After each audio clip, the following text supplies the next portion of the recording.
Ya, tidak terdengar sepertinya ekspresi kita, tapi kita percaya Tuhan lihat bagaimana ekspresi kita. Amin. Selamat datang di dalam ibadah minggu di Jemaat GPT Kristus Ajaib Gonjor 47. Ini semua karena kemurahan Tuhan. Kita boleh ada di sini menghadiri undangan Tuhan, undangan kemurahan yang boleh kita mempersembahkan yang terbaik kepada Tuhan, bersekutu dengan Tuhan dan juga bersekutu dengan satu dengan yang lain. Mari kita akan segera memulai ibadah kita. Saya undang kita bagi bersama-sama menghadap hadirat Tuhan yang kudus dan mengatakan kudus-kuduslah Tuhan.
kayu salib.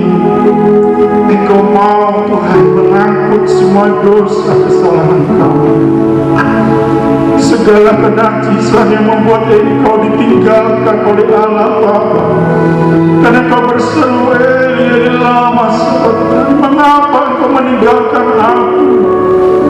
Itu semua karena kami Tuhan orang berdosa ini, supaya kami boleh diterima di dalam persekutuan yang kudus, di dalam persekutuan dengan Allah Bapa, Anak dan Roh Kudus, dalam persekutuan yang kudus sebagai orang-orang percaya.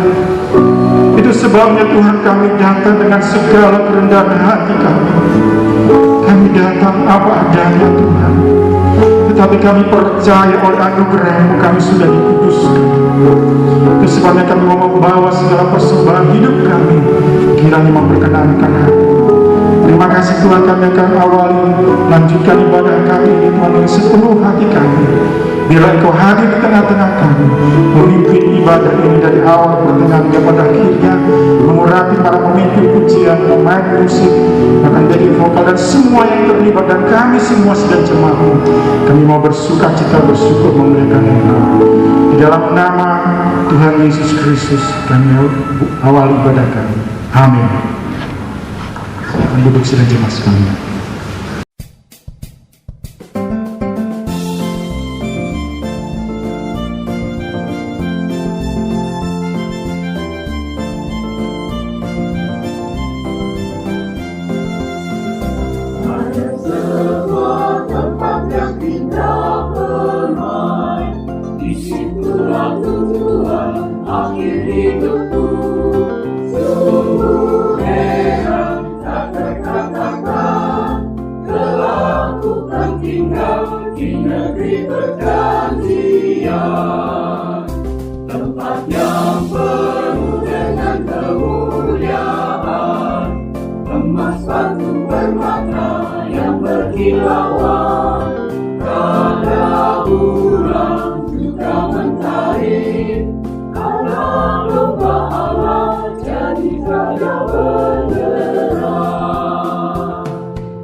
Tinggal langitmu, Yesus adalah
tiba di sana. Aku dalam sana yang menyediakan tempat tinggal bagiku. Yesus jalannya masuk ke negeri yang kekal. Ya Tuhan, akan tiba di sana. Aku dalam sana yang menyediakan tempat tinggal bagiku. Yesus jalannya masuk ke negeri yang kekal. Aku percaya akan tiba di sana. Lakukan jalanku ke sana, yang menyediakan tempat tinggal bagiku. Yesus jalannya masuk ke negeri yang kekal.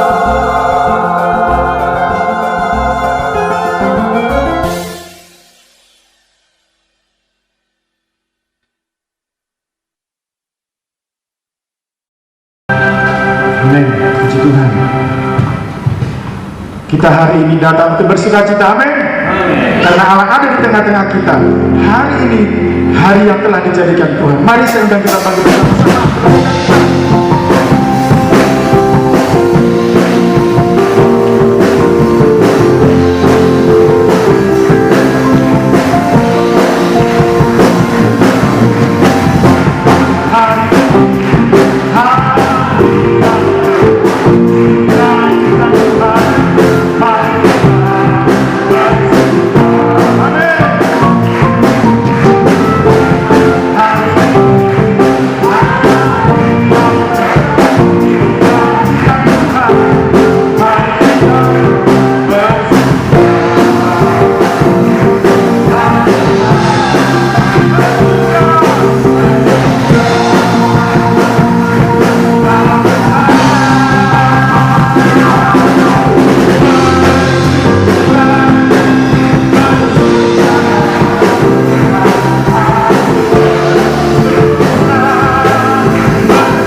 Silakan duduk.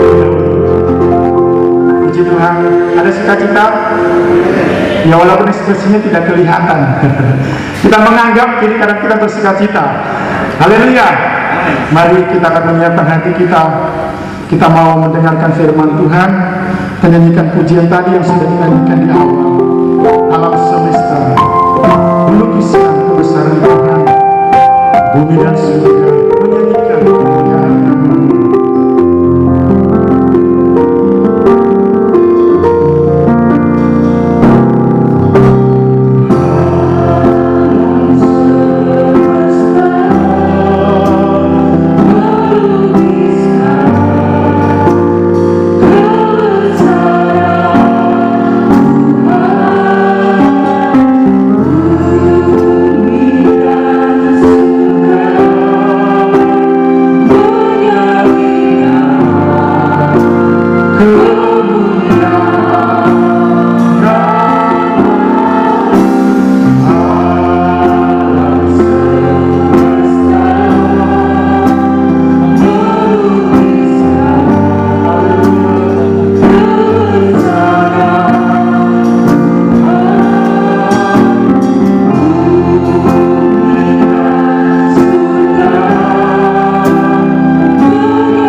Tuhan Yesus,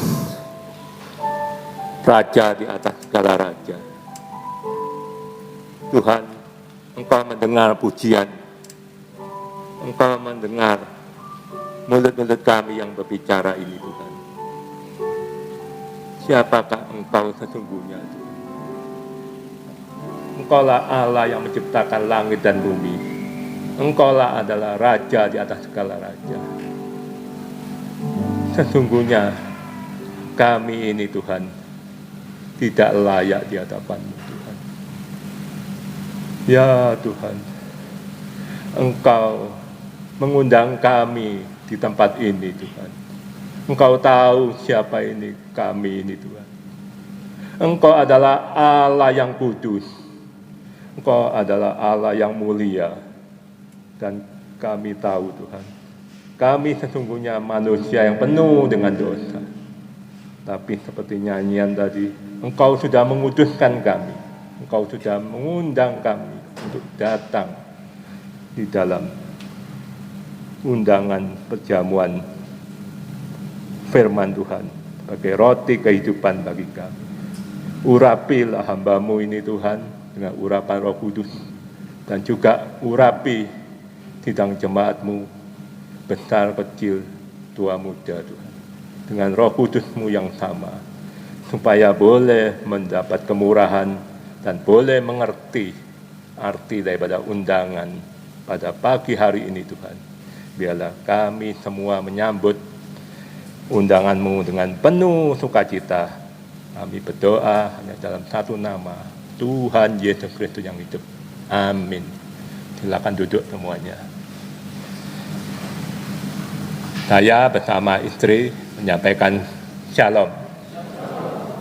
Sungguh berbahagia, sudah 2 tahun tidak pernah bertemu, ibadah harus melalui online, mungkin sudah beberapa minggu sudah berjalan onsite. Ya, saya lihat bangku-bangku ini tidak menjadi surut selama 2 tahun, tapi saya melihat bangku-bangku karena ada jarak mungkin, tapi itu tidak mengurangi kegairahan. Saya mendengar sendiri nyanyian-nyanyian yang baru dinyanyikan kita bersama. Sungguh sukacita, kita bersukacita, Roh Kudus turun di hati kita.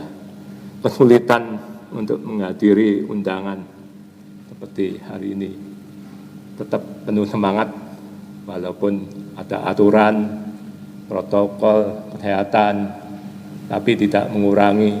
Dan kita berdoa juga untuk sidang jemaat yang mungkin tidak memenuhi kriteria itu di atas 7 tahun atau di bawah itu, karena untuk menjaga kesehatan kita semua. Bukan berarti yang tidak hadir itu tidak setia seperti yang hadir sini.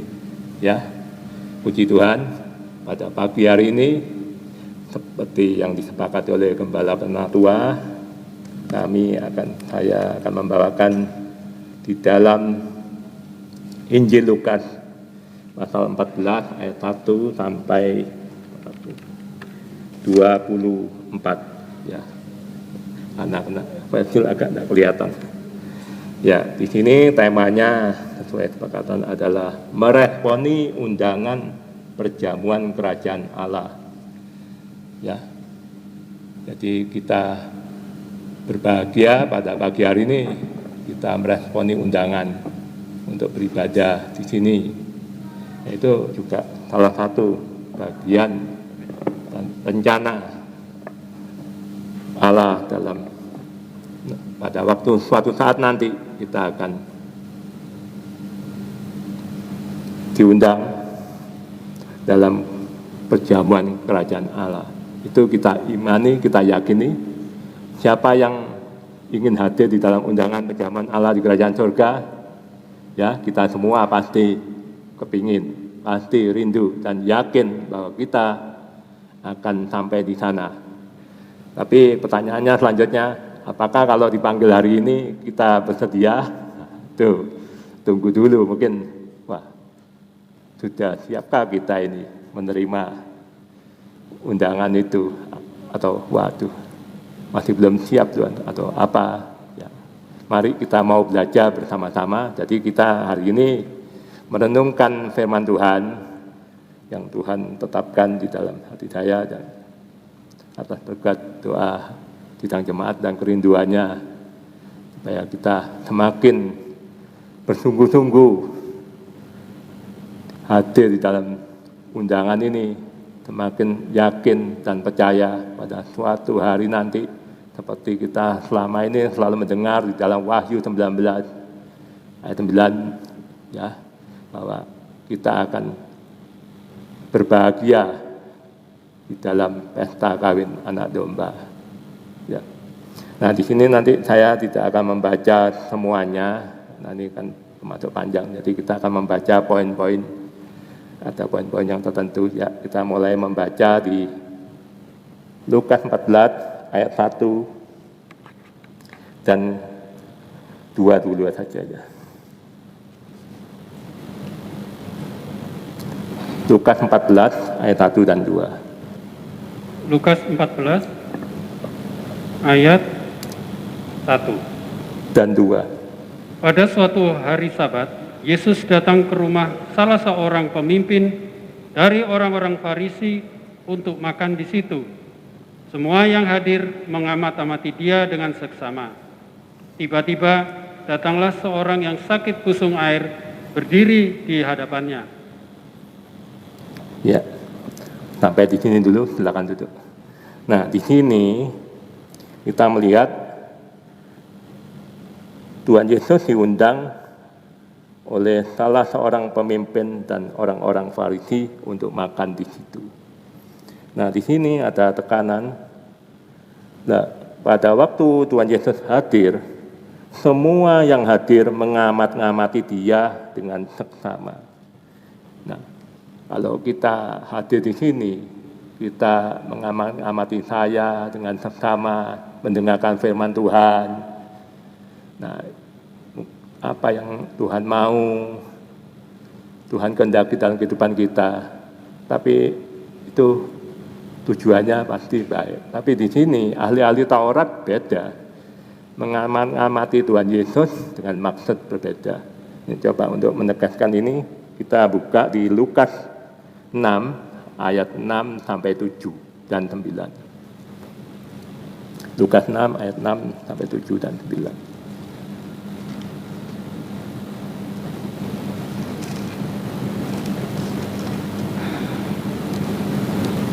Pada suatu hari Sabat lain, Yesus masuk ke rumah ibadat, lalu mengajar.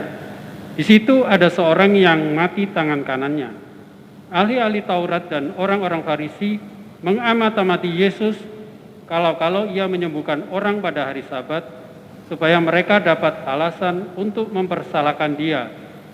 Tetapi ia mengetahui pikiran mereka, lalu berkata kepada orang yang mati tangannya itu, "Bangunlah dan berdirilah di tengah." Maka bangunlah orang itu dan berdiri. Lalu Yesus berkata kepada mereka, "Aku bertanya kepada kamu, manakah yang diperbolehkan pada hari Sabat, berbuat baik atau berbuat jahat, menyelamatkan nyawa orang atau membinasakannya?" Ayat kelima ya. Kata Yesus lagi kepada mereka, "Anak manusia adalah Tuhan atas hari Sabat." Ya, di sini sangat jelas bahwa ahli-ahli Taurat itu mengamat-ngamati Tuhan Yesus untuk mempersalahkan. Jadi ahli-ahli Taurat ini siapa? Adalah orang-orang yang belajar firman Tuhan, orang-orang yang di gedung-gedung ibadah untuk bertekun di dalam membaca Alkitab. Ya, puji Tuhan, di gereja sini di Jawa, di sebelah ini ada sekolah Alkitab STTIA. Di sini juga banyak mahasiswa, mahasiswi STTIA, juga S1, S2, dan S3 yang lulus. Nah, di sini saya yakin, saya percaya bahwa STTIA ini belajar firman Tuhan bukan untuk meragukan Tuhan Yesus. Semakin kita belajar Alkitab bukan untuk meragukan Tuhan Yesus itu bukan Allah. Justru kita belajar firman Tuhan, sekolah sini, kita harus semakin yakin bahwa Yesus itulah adalah Allah, pencipta langit dan bumi, dan raja di atas segala raja. Nah, ini beda dengan ahli Taurat di sini. Ahli Taurat di sini meragukan Tuhan Yesus. Apakah dia itu Mesias? Menyelidiki dan berusaha menghakimi kalau berbuat ini, berbuat itu. Ya, di hari Sabat. Karena hukum Taurat memang hari Sabat tidak boleh bekerja. Tapi firman hari ini kita mendengar sendiri bahwa di ayat 5, Tuhan itu adalah atas hari Sabat. Anak manusia adalah Tuhan atas hari Sabat. Anak manusia di sini adalah Tuhan Yesus sendiri. Bahwa Tuhan itu adalah atas hari Sabat. Ya, kita tahu di Kejadian 2, bahwa di Kejadian pertama Allah menciptakan langit dan bumi dan segala isinya sampai manusia itu selama 6 hari Tuhan bekerja. Dan di dalam selama bekerja 6 hari Allah menyatakan semua amat baik. Apa yang diciptakan itu sangat-sangat baik. Dan pada hari ke-7 Tuhan menyatakan hari beristirahat, hari bebas, atau pembebasan. Nah, Tuhan menciptakan hari Sabat itu supaya kita ini seperti tadi nyanyi bersukacita, kita bebas, kita bersyukur karena kejadian dari hari pertama sampai ke-6 itu semua boleh terjadi amat baik. Tapi oleh karena dosa, nah itulah mulailah Sabat bisa diselewengkan. Ya mungkin hari-hari ini, mungkin hari Sabat seperti di Indonesia ini kan hari Minggu, ya mungkin buat hari berlibur, tidak memenuhi undangan, hari ini ada alasan tertentu dan lain sebagainya, dipakai untuk istirahat atau bahkan dipakai untuk bekerja karena 6 hari itu tidak cukup, lembur hari Minggu. Padahal hari istirahat adalah hari untuk kita bersyukur kepada Tuhan, bersukacita di dalam kehidupan selama 6 hari. Ya, kita mau belajar lebih lanjut. Nah, di sini semoga mahasiswa-mahasiswi Distia yang belajar tentang filsafat, seperti hari Jumat kita mendengar tentang filsafat, itu adalah hikmat manusia. Dan kita belajar Alkitab ini adalah hikmat dari Allah, Alkitab ini. Jadi Alkitab itu adalah hikmat Allah yang lebih tinggi. Nah, kita mau belajar untuk mentaati. Bukan filsafat yang lebih tinggi. Karena manusia dengan otaknya, dengan pikiran-pikirannya memikirkan segala sesuatu, sampai memikirkan Allah tidak akan menjangkau. Karena manusia itu terbatas. Ya. Jadi seperti sekarang saya dengar dalam diskusi hari-hari ini mungkin banyak beberapa waktu lalu meragukan Tuhan Yesus sebagai Allah. Mungkin Tuhan Yesus bukan Allah, Allah yang kecil dan sebagainya. Dan hari ini beberapa waktu lalu saya mendengar baptisan air, apakah perlu? Buktinya Tuhan Yesus waktu disalib sebelah kanan tidak dibaptis, yang masuk surga. Yang kiri tidak percaya, ya itu neraka. Apakah kita perlu dibaptis seperti sebelah kanan yang disalib pada waktu itu? Kan tidak dibaptis, tapi hari itu juga bersama Tuhan Yesus di surga. Banyak manusia mulai meragukan baptisan air dan lain sebagainya. Tapi kita belajar apa yang kita dengar di dalam Alkitab ini. Bahwa Tuhan Yesus dibaptis untuk menggenapkan seluruh kehendak Allah. Seperti yang minggu lalu, mungkin yang pernah kemarin minggu lalu di sini, pendeta muda Bapak Budi Avianto menjelaskan secara detail tentang tabernakel. Ya, kita harus yakin dan percaya. Itu yang poin yang paling penting. Karena banyak kali selalu meragukan ini, meragukan itu.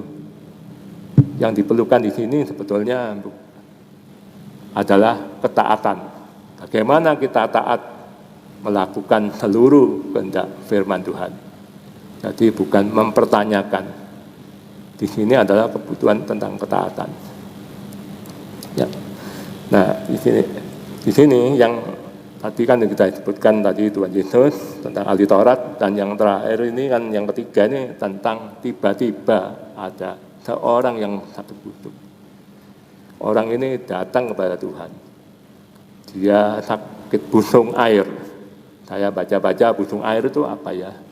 Oh, nyata ya saya baca itu ada semacam air di tubuh tertentu, pembengkakan, ya mirip semacam kanker atau apa. Ya kalau kita dengar mungkin saya mikir-mikir apa seperti kaki gajah, tiba-tiba kakinya bengkak atau tangannya yang bengkak, apanya yang bengkak, itu ada penggelembungan karena air. Nah itu di sini dia datang tiba-tiba, ya pasti datang di rumah pemimpin, pasti logikanya kan tidak mudah untuk masuk, tapi dia berusaha datang, itu luar biasa. Di sini dia beriman dan yakin bahwa Tuhan Yesus itu adalah Tuhan yang akan menyembuhkan dia. Dia punya iman. Kalau tidak punya iman tidak akan datang. Beda dengan ahli-ahli Farisi. Mengundang Tuhan Yesus bukan untuk makin percaya, bukan untuk makin mau bertobat, tapi untuk menghakimi. Jadi di sini kita pagi ini belajar, bukankah kita juga seperti orang yang sakit ini? Kita dulu siapa kita?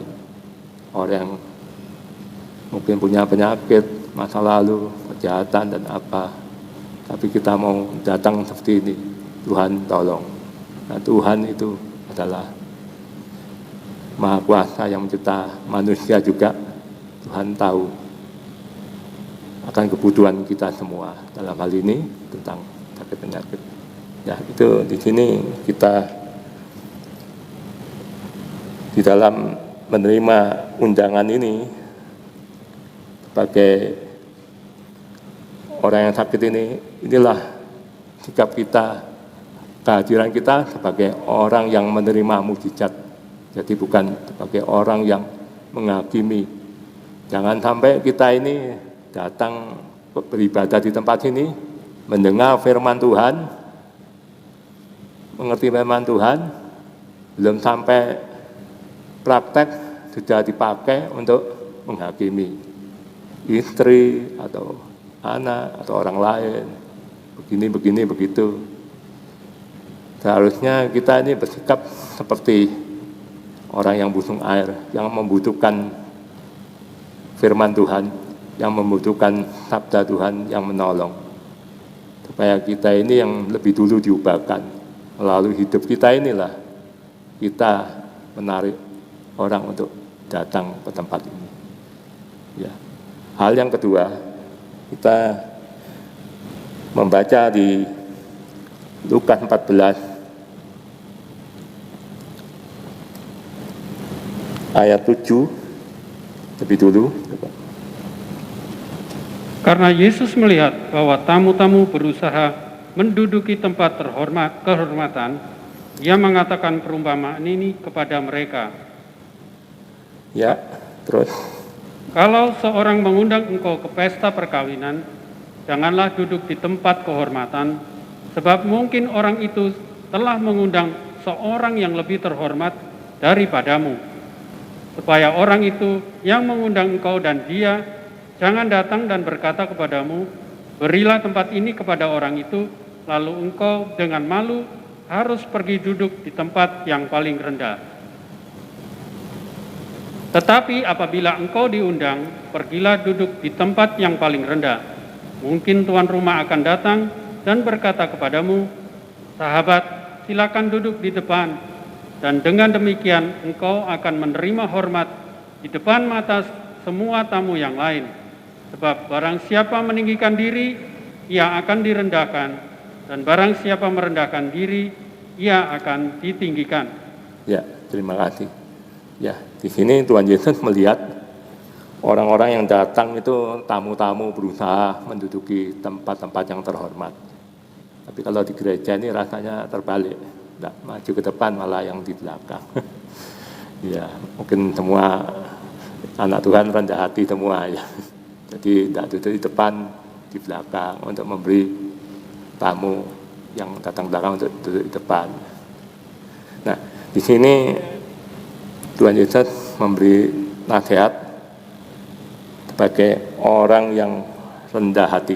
Bagaimana sikap bagi orang yang rendah hati? Ini mereka ini berebut tempat kehormatan ini untuk apa? Kadang-kadang untuk gengsi. Kalau kita datang ke pesta langsung duduk di tempat terhormat itu biasanya di depan ditentukan ini VVIP atau ya super VIP. Ya saya pernah kadang-kadang baca artikel apa itu, dengar berita ya di suatu gereja ya mengundang KKR itu ya pakai bangku-bangku VVIP dan seterusnya itu ada. Mereka bahkan membayar itu. Mereka rebutan itu. Bayarnya ada yang puluhan juta, istilahnya menyumbang. Apakah itu yang Tuhan inginkan? Karena ada mengundang terus ada tarif-tarifnya. Di sini Tuhan mengatakan apa? Apabila engkau diundang, pergilah duduk di tempat yang paling rendah. Mungkin tuan rumah akan datang dan berkata kepadamu, sahabat, silakan duduk di depan. Jadi yang utama di sini bukan masalah tempat duduk sebetulnya. Jadi yang seperti cerita banyak kali orang KKR di depan, tujuannya untuk prestis, pamer kekayaan atau sesuatu, saya yang menyumbang paling banyak dan sebagainya. Tuhan itu tidak lihat itu. Di sini tuan rumah ini di dalam undangan nanti yang siapakah tuan rumah di sini? Seperti kita di gereja, tuan rumahnya siapa? Ya Tuhan Yesus sendiri. Kita yakini bahwa tuan rumah di gereja ini adalah Tuhan Yesus sendiri.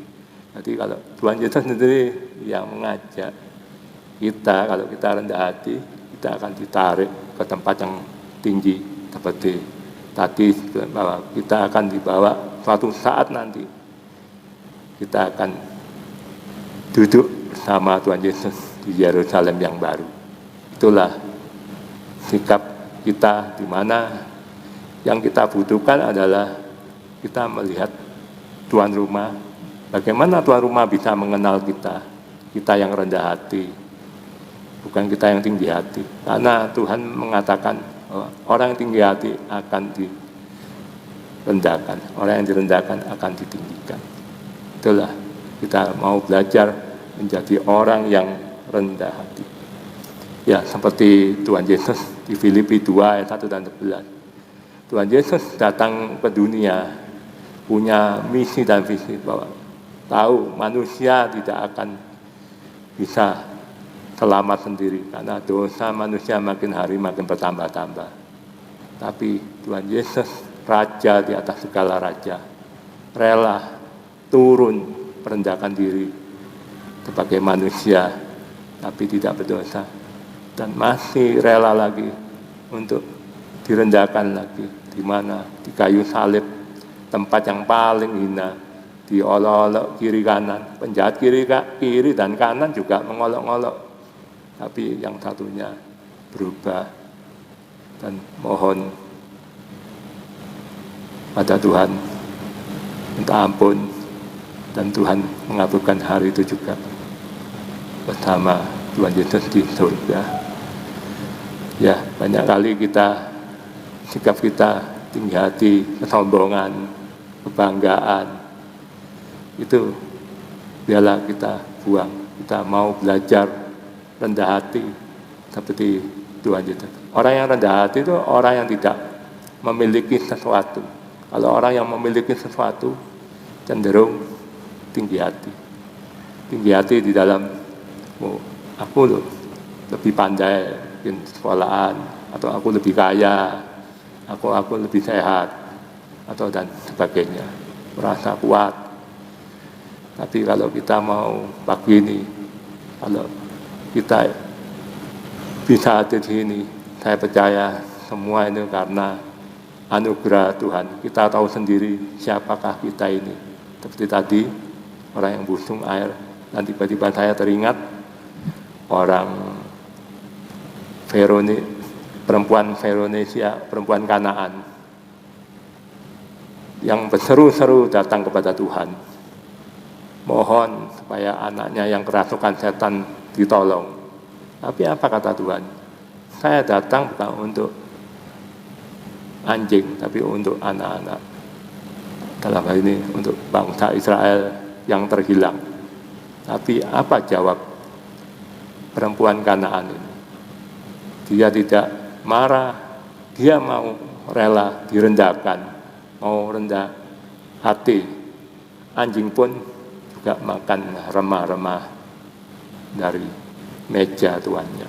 Ya seperti hari ini kita mau rendah hati mendengar firman Tuhan adalah roti kehidupan, adalah bekal kita untuk di akhir zaman pada waktunya. Kita tidak tahu hari ini, hari esok Tuhan panggil kita, yalah kita siap sedia. Nah, kalau kita punya firman Tuhan di dalam hati kita, pasti timbul rasa puas dan percaya, dan tidak ada rasa khawatir. Karena Tuhan seperti dialami perempuan Veronesia, jadilah imanmu, dan hari itu juga anaknya yang kerasukan setan disembuhkan. Ya demikian juga kita, kalau kita yakini, kita percaya bahwa kita mau merendahkan diri kita mau belajar lagi, datang beribadah dan siap ibadah di sini. Itu adalah undangan Tuhan, itu adalah latihan undangan yang pada waktunya nanti kita semua berhimpun, tua muda ribuan, akan entah berapa banyak di suatu tempat Yerusalem baru, bersuka cita, bersorak-sorai, karena kita sudah ditebus dengan darah yang mahal, sehingga kita dilayakkan oleh Tuhan Yesus Kristus. Ya, sini saya coba baca di 1 Petrus 5, 5b dan 6 untuk menegaskan itulah nasihat dari Rasul Petrus. 1 Petrus 5 ayat 5b dan 6. Dan kamu semua, rendahkanlah dirimu seorang terhadap yang lain. Sebab Allah menentang orang yang congkak, tetapi mengasihani orang yang rendah hati. Ya, nomor 6. Ayat 6. Karena itu rendahkanlah dirimu di bawah tangan Tuhan yang kuat, supaya kamu ditinggikannya pada waktunya. Ya, terima kasih. Jadi, rendahkanlah dirimu di bawah tangan Tuhan yang kuat. Jadi kita percaya kepada Tuhan, menyerahkan diri di dalam tangan Tuhan yang kuat, supaya pada waktunya nanti akan ditinggikan. Ya, kita aminkan ayat ini. Dan ini saya baca sendiri di Mazmur 149 ayat 4. Sebab Tuhan berkenan kepada umatnya, Ia memahkotai orang-orang yang rendah hati dengan keselamatan. Jadi kalau kita nanti di Yerusalem, kita apa yang kita bawa adalah keselamatan. Keselamatan itulah yang diperoleh dari kurban Kristus. Tidak ada yang lain, harta benda atau apapun yang kita miliki tidak akan menyelamatkan kita. Kita tidak akan sampai pada Yerusalem yang baru nantinya, di dalam perjamuan yang luar biasa, dalam pesta kawin anak domba. Itu kerinduan kita.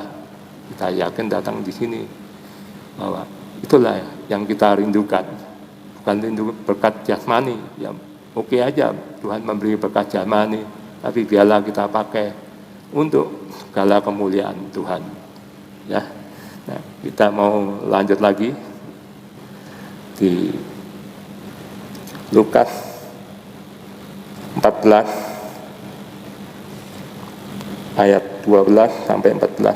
Ya, dibaca Lukas 14 ayat 12 sampai 14. Dan Yesus berkata juga kepada orang yang mengundang dia, apabila engkau mengadakan perjamuan siang atau perjamuan malam, janganlah engkau mengundang sahabat-sahabatmu atau saudara-saudaramu atau kaum keluargamu, atau tetangga-tetanggamu yang kaya, karena mereka akan membalasnya dengan mengundang engkau pula, dan dengan demikian engkau mendapat balasannya. Tetapi apabila engkau mengadakan perjamuan, undanglah orang-orang miskin, orang-orang cacat, orang-orang lumpuh, dan orang-orang buta, dan engkau akan berbahagia, karena mereka tidak mempunyai apa-apa untuk membalasnya kepadamu. Sebab engkau akan mendapat balasnya pada hari kebangkitan orang-orang benar. Ya, terima kasih. Ya, di sini sangat jelas sekali. Jadi kalau kita mengundang itu, jangan meminta balasan, jadi kesimpulannya. Kalau kita mengundang seseorang, terus kita minta balasan, wah, aku berjasa mengundang. Tapi kadang-kadang kita mengundang karena gengsi, karena status, ya misalnya, ataupun kita menghadiri undangan. Contoh, misalnya hari ini, wah saya diundang wali kota, waduh, update status, jejernya foto sama wali kota. Atau kita sebaliknya mengundang wali kota, wah status kita terangkat, wah, ya, macam-macam ini, orang ini dekat sama wali kota, dan sebagainya. Banyak kali kita mengundang orang-orang tertentu karena pamrih. Tapi apa yang diajarkan di sini? Bahwa kita undanglah orang-orang miskin, orang-orang cacat, orang-orang lumpuh, dan orang-orang buta. Ya, siapa yang dimaksud dengan orang-orang ini? Karena orang-orang ini orang-orang yang tidak punya kemampuan untuk membalasnya. Tapi kalau kita berpikir bahwa itulah kita inilah orang-orang yang lumpuh, orang yang cacat, orang yang buta karena dosa dan sebagainya. Kita inilah yang mendapat kemurahan Tuhan. Untuk itulah kita belajar menghargai undangan daripada Tuhan. Jadi kalau hari ini kita hadir ini, kita bukan berpikir seperti yang tadi mengundang orang-orang merasa mampu mengundang, tapi kita berpikir, Pak, kita yang diundang di dalam hal ini, orang-orang lumpuh, orang buta, lumpuh rohani, buta rohani, dan orang yang miskin di dalam kasih, orang yang cacat, banyak kekurangan. Kita adalah orang-orang yang berdosa. Kalau kita menyadari ini, pasti kita menghargai undangan pada pagi hari ini. Kita akan merenungkan ini, bahwa kita inilah orang-orang yang paling berdosa. Tapi Tuhan mau datang pada kita semua, karena Tuhan cinta kita semua. Untuk itulah kita belajar menghargai undangan. Ya. Nah, untuk ini coba saya lengkapi lagi. Di mana? Di samping itu, kalau Tuhan bersama kita, orang lumpuh, orang berdosa, itu dapat kita baca coba. Di Lukas 5 ayat 30 sampai 32. Lukas 5 ayat 30 sampai 32. Orang-orang Farisi dan ahli-ahli Taurat bersungut-sungut kepada murid-murid Yesus, katanya, "Mengapa kamu makan dan minum bersama-sama dengan pemungut cukai dan orang berdosa?" Lalu jawab Yesus kepada mereka, katanya, "Bukan orang sehat yang memerlukan tabib, tetapi orang sakit. Aku datang bukan untuk memanggil orang benar, tetapi orang berdosa, supaya mereka bertobat." Ya, terima kasih. Jadi Tuhan Yesus datang kepada kita seperti datang kepada pemungut cukai. Kalau sebagai ahli Taurat, yaitu kalau kita menjadi seperti ahli Taurat, pasti kerjanya menuding, menghakimi. Kenapa kamu datang ibadah sini? Ini banyak hal lain atau apa? Atau jadi tidak ada gunanya gereja ini dan sebagainya. Juga di dalam ini Tuhan mau hadir di dalam undangan ini supaya kita ini bertobat. Ya, banyak halangan-halangan di dalam kita mau beribadah. Nanti akan dibacakan lebih lanjut di bagian berikutnya. Tapi di sini kita tahu Tuhan Yesus berani mengambil resiko untuk datang kepada orang-orang berdosa. Tujuannya apa? Ya supaya kita bertobat dari dosa. Ingin menyelamatkan kita semua. Kalau itu kita alami, seharusnya kita menghargai undangan dalam khususnya hari Sabat seperti ini. Ya, bukan seperti ini mencela. Mengapa kamu mencela Tuhan Yesus? Kamu kok berkumpul dengan orang-orang yang berdosa. Ya, Tuhan tahu kerinduan kita. Tuhan hadir di tengah-tengah kita. Dan selanjutnya kita mau membaca di Lukas 14 ayat 15. Nah, di sini kita coba baca satu ayat dulu di Lukas 14 ayat 15. Mendengar itu berkatalah seorang dari tamu-tamu itu kepada Yesus, "Berbahagialah orang yang akan dijamu dalam kerajaan Allah." Ya, terima kasih. Jadi judul ini beranjak dari ayat ini. Berbahagialah orang yang akan dijamu dalam kerajaan Allah. Jadi pada pagi hari ini kita berbahagia dijamu di dalam kerajaan Allah. Ini adalah tempat awal di bumi, latihan ibadah untuk nanti dalam kerajaan Allah. Nah, selanjutnya coba dibaca ya. Di ayat 16 sampai. Tetapi Yesus berkata kepadanya, "Ada seorang mengadakan perjamuan besar dan ia mengundang banyak orang. Menjelang perjamuan itu dimulai, ia menyuruh hamba-hambanya mengatakan kepada para undangan, 'Marilah, sebab segala sesuatu sudah siap.' Tetapi mereka bersama-sama minta maaf. Yang pertama berkata kepadanya, 'Aku telah membeli ladang dan aku harus pergi melihatnya. Aku minta dimaafkan.' Yang lain berkata, 'Aku telah membeli 5 pasang lembu kebiri dan aku harus pergi mencobanya. Aku minta dimaafkan.' Yang lain lagi berkata, 'Aku baru kawin dan karena itu aku tidak dapat datang.' Maka kembalilah hamba itu dan menyampaikan semuanya itu kepada tuannya. Lalu murkalah tuan rumah itu dan berkata kepada hambanya, 'Pergilah dengan segera ke segala jalan dan lorong kota dan bawalah kemari orang-orang miskin dan orang-orang cacat dan orang-orang buta dan orang-orang lumpuh.'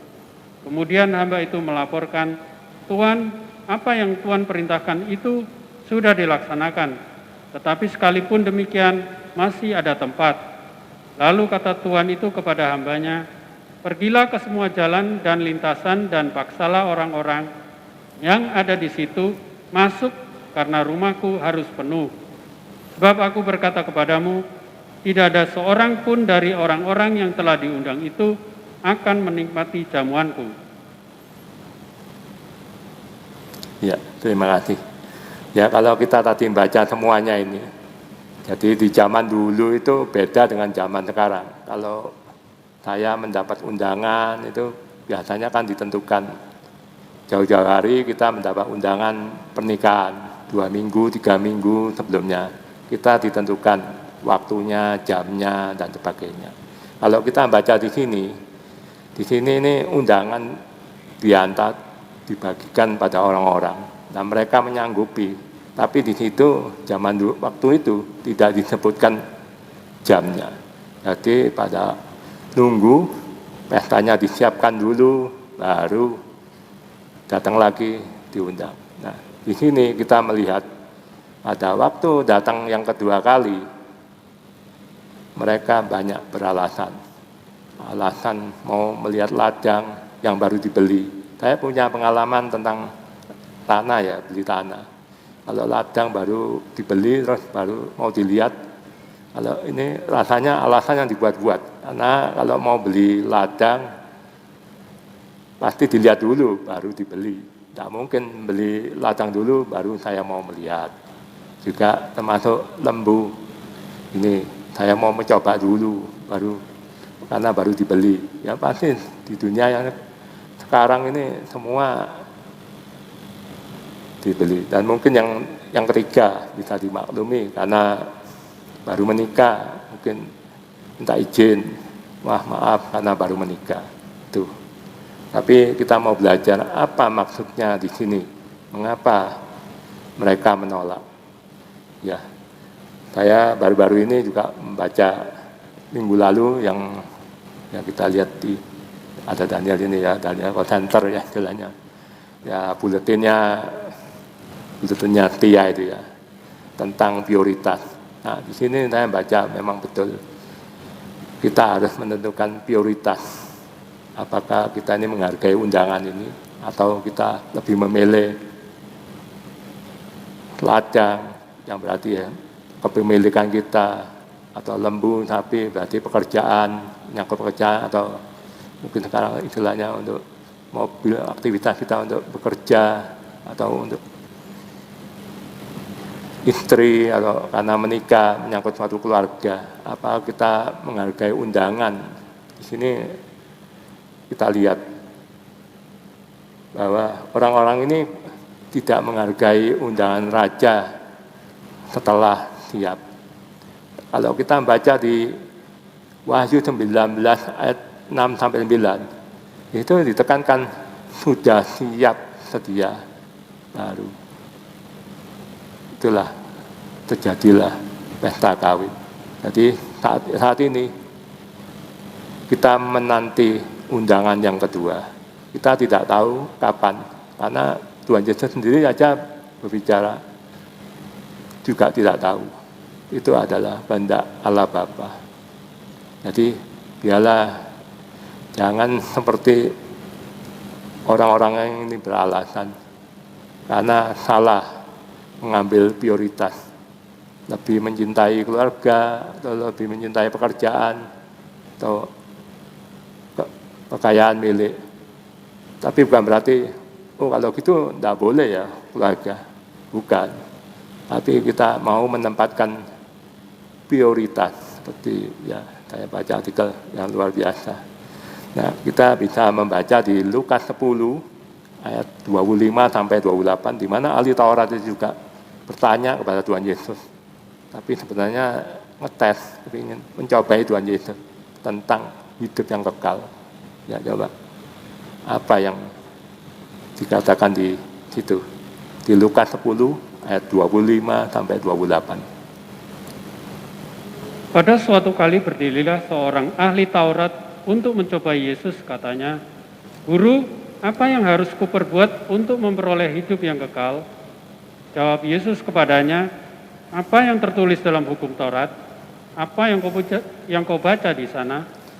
Jawab orang itu, "Kasihilah Tuhan Allahmu dengan segenap hatimu dan dengan segenap jiwamu dan dengan segenap kekuatanmu dan dengan segenap akal budimu, dan kasihilah sesamamu manusia seperti dirimu sendiri." Kata Yesus kepadanya, "Jawabmu itu benar, perbuatlah demikian, maka engkau akan hidup." Tetapi untuk membenarkan diri, orang itu berkata kepada Yesus, "Dan siapakah sesamaku manusia?" Jawab Yesus, "Adalah seorang yang turun dari Yerusalem." Ya, terima kasih sampai di sini. 28 saja. Ya, jadi saya mau menekankan di sini, kasihilah Tuhan Allahmu dengan segenap hatimu dan dengan segenap jiwamu dan dengan segenap akal budimu. Dan kedua, kasihilah sesamamu seperti dirimu sendiri. Itulah prioritas yang terutama. Nah, di itu artikel saya membaca ya, saya aminkan. Bukan yang pertama, karena nanti ada yang kedua, berarti yang pertama bukan lagi prioritas, tapi yang terutama. Dari dalam seluruh kehidupan, aspek kehidupan kita, di dalam mencari nafkah, bekerja, di dalam kehidupan keluarga, kita mengutamakan Tuhan, mengasihi Tuhan, mencintai Tuhan. Jadi bukan karena menerima undangan Seperti misalnya contoh, kalau kita sibuk dengan ladang, mungkin wah saya tidak bisa ibadah di sini karena saya harus jaga rumah, karena takut kemalingan atau sebagainya, atau saya harus jaga anak saya, ya tidak salah. Tapi itu kalau jadi alasan tidak mau ibadah, nah itu lain hal. Ya. Sekarang zaman sudah maju, mungkin ada live streaming gini, langsung kita bisa melihat atau mengulangi lagi di lain waktu. Tapi kalau itu sebagai alasan sehingga akhirnya kita tidak mau datang beribadah dengan alasan, wah sekarang saya dengar lagi, kalau ibadah langsung dengan ibadah online kok lebih enak ibadah online, karena lebih jelas dan sebagainya. Ya kalau memang tujuannya untuk memuliakan Tuhan, mungkin oke saja. Bukan berarti yang tidak hadir itu, wah itu salah. Tidak. Itulah prioritas di sini ditekankan mengasihi Tuhan supaya kita pada waktunya mencapai hidup yang kekal. Nah di sini juga saya juga mencatat Rasul Petrus juga menasihati. Coba kita mau membaca 2 Petrus 3 ayat 9 sampai 14 tentang suatu hari itu. Ya, 2 Petrus 3 ayat 9 sampai 14. Tuhan tidak lalai menepati janjinya, sekalipun ada orang yang menganggapnya sebagai kelalaian. Tetapi ia sabar terhadap kamu, karena ia menghendaki supaya jangan ada yang binasa, melainkan supaya semua orang berbalik dan bertobat. Tetapi hari Tuhan akan tiba seperti pencuri.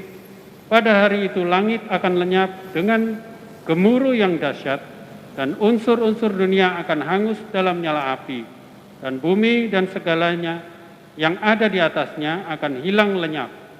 Jadi, jika segala sesuatu itu akan hancur secara demikian, betapa suci dan salehnya kamu harus hidup, yaitu kamu yang menantikan dan mempercepat kedatangan hari Allah. Pada hari itu, langit akan binasa dalam api, dan unsur-unsur dunia akan hancur karena nyalanya. Tetapi sesuai dengan janjinya, kita menantikan langit yang baru dan bumi yang baru, di mana terdapat kebenaran. Ya, coba ditekankan yang ke-14. Sebab itu, saudara-saudaraku yang kekasih, sambil menantikan semuanya ini, kamu harus berusaha, supaya kamu kedapatan tak bercacat dan tak bernoda di hadapannya, dalam perdamaian dengan Dia. Terima kasih.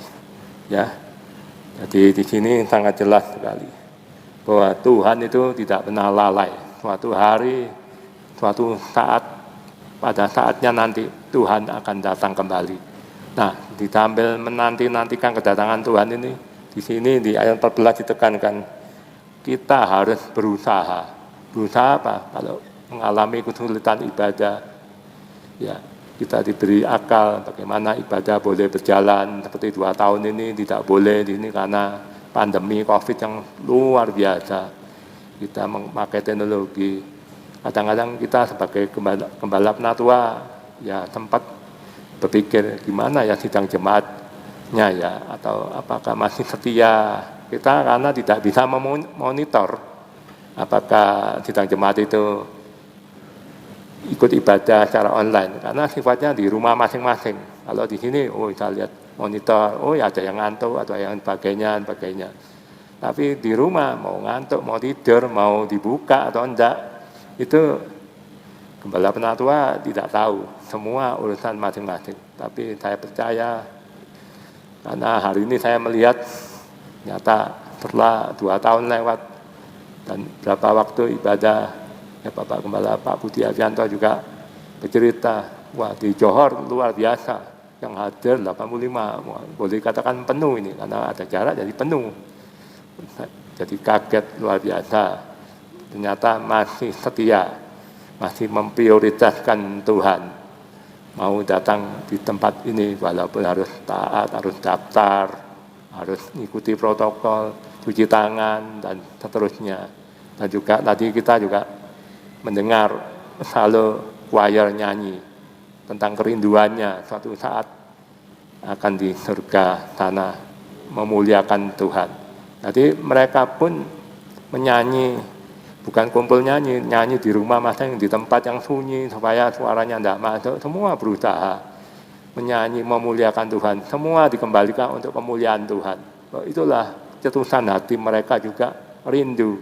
Suatu saat kita bersama semuanya ini hadir di sana. Suatu saat. Ya ini kita kan tidak tahu apa yang harus kita lakukan hari ini adalah berusaha. Seperti yang tadi sudah dibacakan panjang lebar yang terakhir. Akhirnya yang diundang adalah siapa? Orang-orang yang tidak layak sebetulnya. Siapakah mereka itu? Ya kita-kita ini, orang-orang yang seperti perempuan kanan tidak layak, orang yang di lorong-lorong, di mana di tempat-tempat semua ditarik. Jadi kita ini adalah sesungguhnya orang-orang yang tidak layak. Dan kita mendapat kesempatan mendengar firman Tuhan yang mulia ini, bahwa kita dijanjikan bahwa suatu saat kita akan bersama Tuhan Yesus Kristus. Karena apa? Karena kurban Kristus. Kalau kita baca di Wahyu, karena waktu dekat dijelaskan mereka mencuci dengan pakaian yang putih bergelang-gelang, itu adalah perbuatan-perbuatan.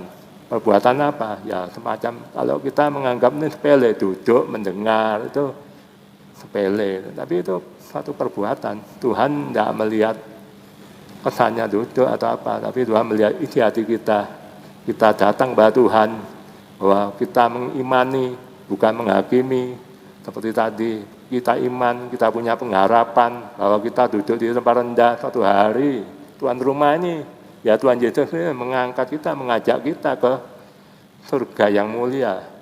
Itulah yang ketiga, kita melakukan perbuatan-perbuatan menolong itu. Tentunya kita ini ditolong, kita mendapat kemurahan, kesempatan kemurahan inilah. Kita pakai untuk sujud menyembah, mengagungkan Engkau, memuliakan Tuhan Yesus Kristus. Ya. Sini kita akan mencoba yang terakhir, saya baca sekali lagi. Jadi yang terakhir yang perlu ditekankan ini yang ke-24. Ini yang sangat-sangat penting. Tadi itu Tuhan bercerita tentang perjamuan. Tapi di ayat 24, sebab aku berkata kepadamu, tidak ada seorang pun dari orang-orang yang telah diundang itu akan menikmati jamuanku. Jadi ini jelas. Jamuanku, kataku itu sesungguhnya Tuhan Yesus menyatakan kepada orang itu bahwa dia yang mengadakan perjamuan makan. Dan hari ini kita seperti orang-orang yang tadi di segala jalan lorong kota atau di mana orang cacat, orang buta, dan orang-orang lumpuh. Ya, seperti yang saya bacakan tadi di ayat sebelumnya, kita ini orang yang sakit, orang yang lumpuh, orang yang cacat, dan sebagainya. Mendapat kemurahan untuk hadir di sini. Ini biarlah kita tetap yakin dan hari-hari berikutnya kita tetap setia datang kepada Tuhan. Segala kepujian, hormat untuk nama Tuhan saja. Amin. Ya. Mari kita akan mempersiapkan diri perjamuan suci. Kita akan menyanyikan lagu judulnya Sudahkah Kita Siap Sedia. Sudahkah NR 247.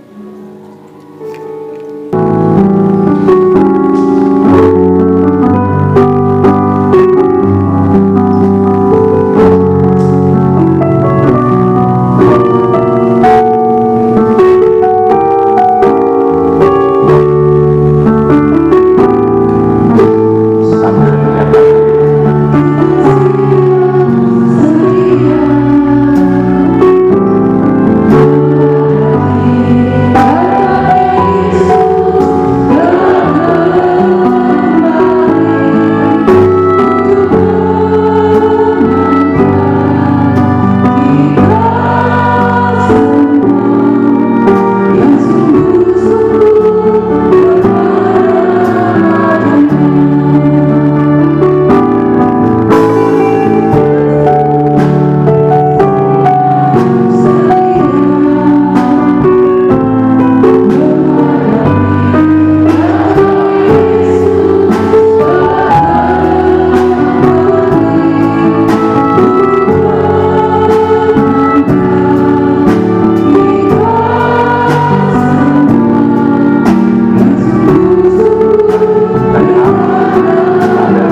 kita menundukkan kepala.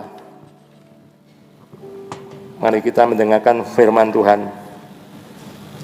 Sebab apa yang telah aku teruskan kepadamu, telah aku terima dari Tuhan, yaitu bahwa Tuhan Yesus pada malam waktu ia diserahkan mengambil roti, dan sesudah itu ia mengucap syukur atasnya. Ia memecah-mecahkannya dan berkata, inilah tubuhku yang diserahkan bagi kamu. Perbuatlah ini menjadi peringatan akan aku. Amin. Mari kita makan bersama-sama dengan iman. Dalam nama Tuhan Yesus Kristus. Amin. Mari kita buka.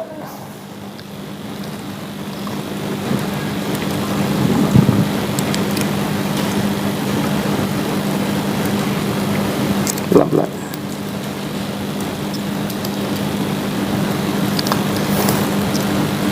Ya, yang sudah, mari kita angkat bersama-sama. Mari kita mendengarkan apa yang disabdakan. Demikian juga ia mengambil cawan sesudah makan, lalu berkata, cawan ini adalah perjanjian baru yang dimeteraikan oleh darahku. Perbuatlah ini setiap kali kamu meminumnya, menjadi peringatan akan aku. Mari kita minum dengan iman dalam nama Tuhan Yesus.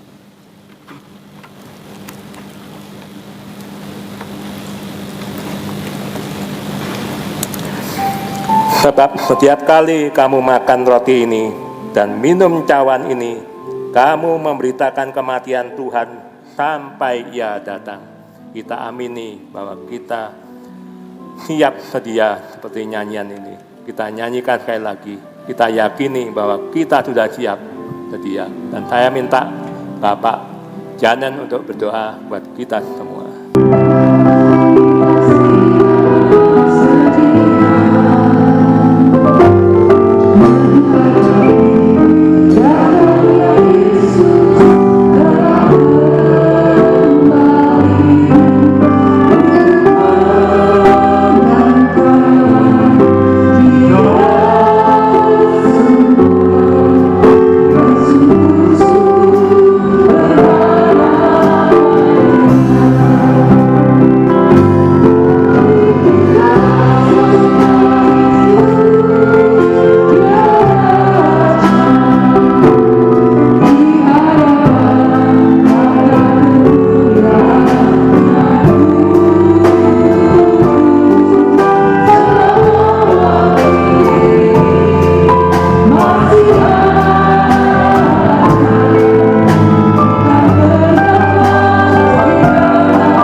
Terima kasih Tuhan, kalau waktu-waktu yang Engkau sudah berikan karuniakan bagi kami, khususnya pagi hari, kami belajar memprioritaskan Engkau lebih daripada semua Tuhan. Untuk kami boleh datang beribadah kepada Tuhan, untuk menikmati jamuan anugerah-Mu. Kami boleh menikmati firman-Mu Tuhan. Kami boleh menikmati persekutuan dengan tubuh darah. Sekalipun mungkin di antara saudara-saudara kami mungkin tidak bisa hadir, tapi kami juga bersyukur untuk fasilitas online. Tuhan, kami boleh tetap beribadah kepada Engkau. Terima kasih Tuhan untuk semua di tengah-tengah keadaan pandemi ini. Kami masih boleh Tuhan belajar memprioritaskan Tuhan di dalam setiap kehidupan kami. Bukan karena kami layak Tuhan, tetapi semata-mata Engkau sudah berkasih karunia di dalam setiap kehidupan kami. Ampuni kami Tuhan jika sering kali mungkin kami banyak alasan, banyak mungkin dalih-dalih yang kami sampaikan supaya kami tidak beribadah.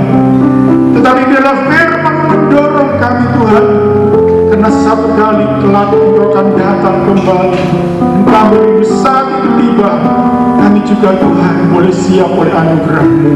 Terima kasih Tuhan memberkati hamba-Mu Mas Sukarjo yang sudah menyampaikan kebenaran firman-Mu Tuhan. Berkati ini rumah tangga polanya lebih lanjut sebagai penatua, boleh Tuhan memimpin mengembalakan sidang jemaat Tuhan. Terima kasih Bapak yang baik, dan kami semua sidang jemaat-Mu Tuhan juga tidak lewatkan satu pun untuk memberkati kami dengan firman-Mu yang berjamuan Tuhan. Dan kami mau serahkan, kembalikan hidup kami ini, hidup hormat pujian buat nama-Mu saja. Hanya di dalam nama Tuhan Yesus Kristus kami sudah berdoa dan bersyukur. Amin.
Pergi ke pasar, beli sandal, belinya di pasar Blora. Mari kita sambut Natal, hari kelahiran Tuhan kita.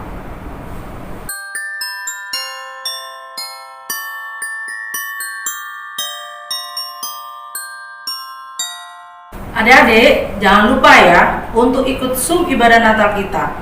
Nanti akan ada persembahan pujian dan pantun dari teman-teman kalian.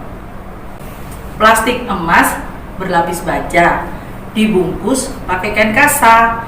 Merry Christmas untuk adik-adik semua. Tetap setia sekolah minggu ya. Dalam acara Natal Sekolah Minggu Surabaya Utara tersebut, kami akan membagikan bingkisan dan hadiah Natal untuk anak-anak sekolah minggu. Bagi sidang jemaat yang tergerak berpartisipasi dalam hal dana, dapat mentransfer ke nomor rekening 3848904 BCA atas nama Sandy Lydia, atau dapat menyerahkan langsung kepada Ibu Sinto. Kami juga memohon bantuan doa kiranya acara ini dapat berjalan dengan baik. Terima kasih. Tuhan Yesus Kristus memberkati.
Mohon kesabaran Bapak Ibu, ada tambahan pengumuman untuk boleh kita dengarkan. Pertama, akan dibuka tanya jawab PA di Jumat tanggal 19 November 2021 dengan syarat-syarat sebagai berikut. 1. Pertanyaan sesuai dengan materi PA atau pendalaman Alkitab.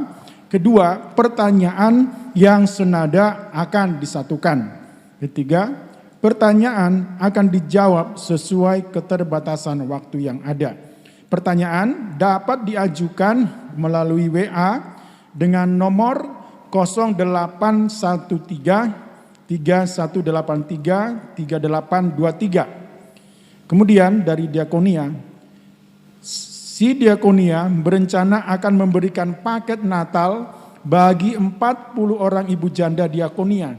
Bagi Bapak Ibu, sidang jemaat yang berkenan ikut ambil bagian dalam pelayanan ini, persembahannya bisa berupa 1. Uang tunai bisa ditransfer pada rekening BCA atas nama Endang Sri Wardani, nomor rekening 82208885152 dengan diberi keterangan untuk paket Natal diakonia.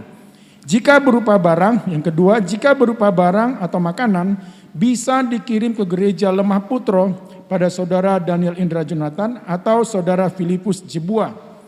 Paket Natal rencana akan dibagikan pada tanggal 15 Desember 2021. Atas partisipasi Bapak Ibu sekalian dalam pelayanan ini, si diakonia mengucapkan terima kasih. Tuhan Yesus memberkati. Salam pelayanan kasih Bapak Haryanto. Selanjutnya, pengumuman dari kaum wanita. Shalom bagi kaum wanita sekalian, ibadah kaum wanita terakhir di tahun 2021 akan diadakan pada hari tanggal Kamis 25 November 2021 waktu jam 9 waktu Indonesia Barat dengan pembicara Ibu Esther Budiono dengan tema Inkarnasi Sumber Inspirasi, Filipi 2 ayat 1 sampai 11. Ibadah ini akan dilaksanakan secara online. Ditayangkan melalui live streaming di channel YouTube GKGA. Demikian kami sampaikan untuk menjadi perhatian bersama jemaat dan kaum wanita. Terima kasih dan Tuhan Yesus memberkati kita semua. Selanjutnya, pendaftaran ibadah tatap muka Johor tetap dapat dilaksanakan melalui saudari Hana Novitasari pada nomor WA yang sudah tersedia dengan rentang usia 13 sampai 70 tahun, tidak memiliki komorbid. Demikian yang bisa kami sampaikan. Terima kasih perhatian Bapak Ibu Saudara sekalian. Kita akan sampai pada akhir ibadah kita dengan doa penutup dan berkat oleh Bapak Pendeta Muda Soekarjo. Siang jemaat kami undang berdiri. Terima kasih Tuhan, kami sudah menerima berkat-berkat-Mu dan kami memohon berkat-Mu sekali lagi Tuhan untuk setiap rencana ibadah-ibadah mendatang Tuhan. Biarlah kami makin mengerti, mengetahui bahwa sesungguhnya Engkau sangat-sangat mengasihi kami, mencintai kami.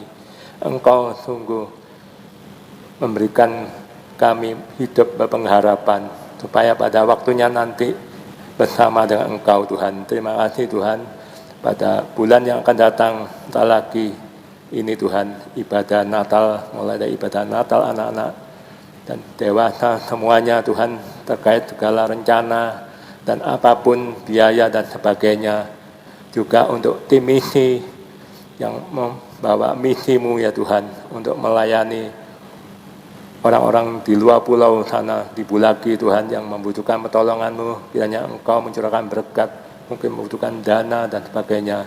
Semuanya ini untuk kemuliaan nama-Mu, supaya mereka boleh mengenal Engkau, boleh bertobat dan boleh balik, dan boleh menanti-nantikan kedatangan-Mu yang kedua kali ini Tuhan.